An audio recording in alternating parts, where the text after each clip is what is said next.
ويل للذين يكتبون الكتاب بأيديهم ثم يقولون هذا من عند الله ليشتروا به ثمنا قليلا فويل لهم مما كتبت أيديهم وويل لهم مما يكسبون وقالوا لن تمسنا النار إلا أياما معدودة قل أتخذتم عند الله عهدا فلن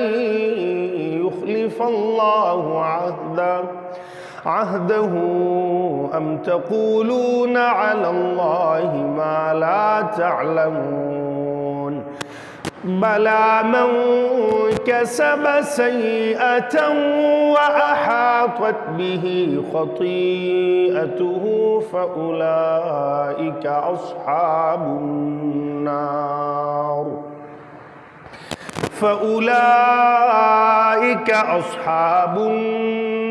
هم فيها خالدون والذين آمنوا وعملوا الصالحات أولئك أصحاب الجنة هم فيها خالدون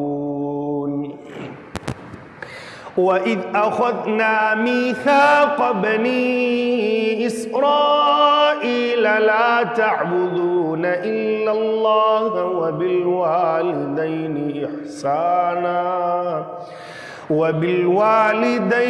إحسانا وذي القربى واليتامى والمساكين وقولوا للناس